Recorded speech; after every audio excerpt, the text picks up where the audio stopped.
एक जमाना था जब वायरल मौसम के हिसाब से हुआ करता था, लेकिन आजकल तो वायरल कभी भी हो जाता है और ये वायरल जो है वो कभी भी आपके मोबाइल फोन पर आ सकता है। तो आज ऐसी ही एक शख्सियत से मुलाकात करेंगे जो अक्सर वायरल होते रहते हैं, जिनकी बातें अक्सर वायरल होती हैं। बहुत स्वागत है अवध ओझा जी आपका।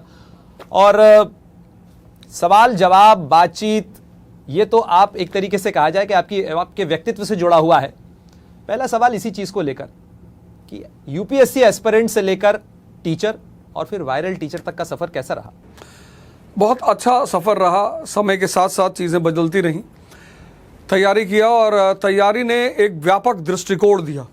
मतलब मेरा मानना यह है कि जितने लोग आईएएस की तैयारी करते हैं उनका एक बहुत बृहद दृष्टिकोण पैदा हो जाता है।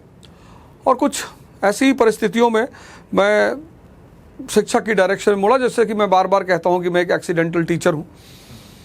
और फिर कोरोना आया और कोरोना के समय मैंने एक प्रोग्राम शुरू किया, नौजवान क्रांति, जिसमें मेरा उद्देश्य यही था कि किसी तरह लोगों को उत्साहित रखा जाए।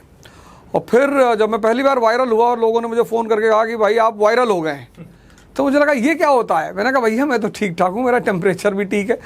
बोले नहीं वायरल मतलब आपको सब लोग मोबाइल पर देख रहे हैं। उसके बाद तो खैर मतलब कहानी चली पड़ी। और लेकिन ओझा सर, आपको अक्सर इसी नाम से जाना जाता है और वायरल होते हैं, लेकिन आपकी वायरल जो बातें होती हैं उनमें अक्सर आप जो है किसी न किसी चीज़ के ऊपर चटके होते हैं, कुछ गुस्सा कर रहे होते हैं, कुछ तीखे बयान दे रहे होते हैं। ये आप सोच समझ के देते हैं या वही क्लिप जो है वो काटी जाती हैं, वायरल होती हैं, या ये आपका मिजाज है? नहीं, ये मेरा मिजाज है। जैसे कि मैं इस देश के लोगों को बार बार कहता हूँ कि आप राजा हैं इस देश के, we the people of India, हम भारत के लोग। अब हम अगर अपने नौकर को 20,000 रुपये देते हैं कि जाओ भाई खरीदारी करके आओ, और वो आता है खरीदारी करके और हम उससे हिसाब नहीं मांगते, तो एक समय ऐसा आएगा जब वो हमारे पैसे को मिसयूज़ करने लगेगा। ऐसे ही जब तक इस देश के लोग बजट नहीं समझेंगे, बड़ी छोटी सी बात है, हमारा सरकार, हमारे प्रतिनिधि हमारा पैसा खर्चा करते हैं, हमारी जनता जानना ही नहीं चाहती। जैसे इस बार का बजट आया, शायद ही भारत में किसी को पता होगा कि सरकार ने शिक्षा पर कितना व्यय किया, डिफेंस पे कितना किया, एग्रीकल्चर पे, इंफ्रास्ट्रक्चर, इंडस्ट्री। तो जब आपको जानना ही नहीं है, अब इन बातों को जब मैं बोलता हूं कि आज लोग परेशान हैं कि साहब राजनीति बहुत खराब है, राजनेता बहुत खराब है, कोई खराब नहीं है। आप जागरूक हो जाओ, सब कुछ अच्छा हो जाएगा। लेकिन अक्सर वो ये देखता है कि जान भी ले तो उसका जोर तो चलता नहीं है। नहीं, जोर तब चलेगा, ये बड़ी अच्छी बात है। अगर वो जानेगा तो जागरूकता पैदा करेगा। जो भी जागा उसने जगाने की कोशिश की, चाहे वो बुद्ध हो, चाहे महावीर हो, चाहे गुरु नानक हो, चाहे कबीर हो। जितनी जागृति बढ़ेगी इस देश में उतनी जागरूकता बढ़ेगी इस देश में, और वो जागरूकता धीरे धीरे फिर इस देश की व्यवस्था में सुधार लाना शुरू करेगी। लेकिन सवालों से अक्सर परहेज किया जाता है, व्यवस्थाएं अक्सर सवालों से परहेज करती हैं, क्या आप इससे सहमत हैं? दरअसल व्यवस्था इसलिए वो सवालों से परहेज करती हैं क्योंकि उन्हें पता है कि वादे उन्होंने बहुत किए और वादा करने सबकी आदत है, और वादे पूरे नहीं होते, चाहे वो प्रेम में हो चाहे राजनीति में हो।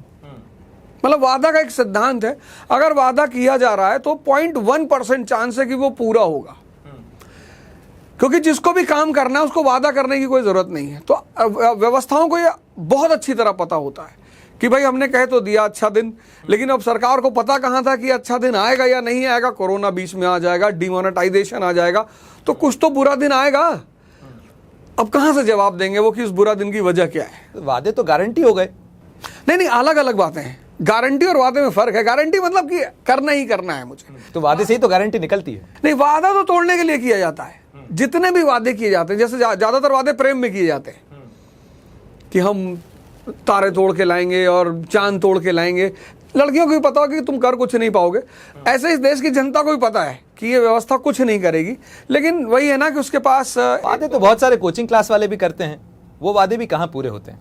नहीं, आप बताइए, आप कोचिंग वाले वादा नहीं करते। जैसे किसी कोचिंग ने अगर ये कह दिया कि आप हमारे पास आइए, हम आपका सिलेक्शन कराएंगे, फिर तो वो बिल्कुल अनर्थ करने वाली बात है, वो संभव ही नहीं है।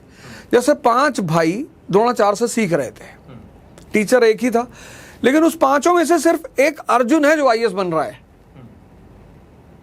यानी द्रोणाचार्य भी 5 भाइयों को अर्जुन नहीं बना पाए। वही हमारे साथ भी है।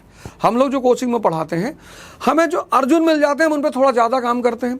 कुछ अर्जुन बनने की स्थिति में होते हैं, उन्हें हम जगाने की कोशिश करते हैं, पर हम वादा नहीं कर सकते। अगर हमें ये तरीका पता होता सर, द्रोणाचार्य ने भीम को भीम बनाया, युधिष्ठिर को युधिष्ठिर बनाया, नकुल और सहदेव तलवारबाजी में माहिर थे। अर्जुन की चर्चा सबसे ज्यादा होती है क्योंकि वो महान धनुर्धर थे, लेकिन धनुर्विद्या अलग चीज है। हर कोई धनुर्विद्या नहीं सीख रहा था ना, लेकिन शिक्षक ने वो दिया जो छात्र जिसके योग्य था। नहीं, वही बात मैं कह रहा हूं। जैसे द्रोणाचार्य ने 5 भाइयों की परीक्षा ली, मछली की आंख वाली, वो आईएएस की ही परीक्षा है, उसमें पास सिर्फ अर्जुन हो रहा है क्योंकि अर्जुन का व्यक्तित्व है। परीक्षा सबकी हुई। अब युधिष्ठिर ने कहा कि मुझे पेड़ दिखाई पड़ रहा है, पत्ते दिखाई पड़ रहे हैं, चिड़िया दिखाई पड़ रही। बस हम भी वही करते हैं। हमारे पास 5 लड़के अगर आते हैं, उसमें जो अर्जुन है वो हमारी बात को समझता है, उसको पता है कि मारना कहाँ है। वो अर्जुन जीतता है, अगर उसकी महानता है वो हमें क्रेडिट देता है। लेकिन हम, जैसे द्रोणाचार्य ने 5 भाइयों को समान रूप से पढ़ाया, ऐसे हम भी सबको समान रूप से पढ़ाते हैं। आपका सबसे प्रिय अर्जुन कौन अब तक? राजू शुक्ला। क्यों?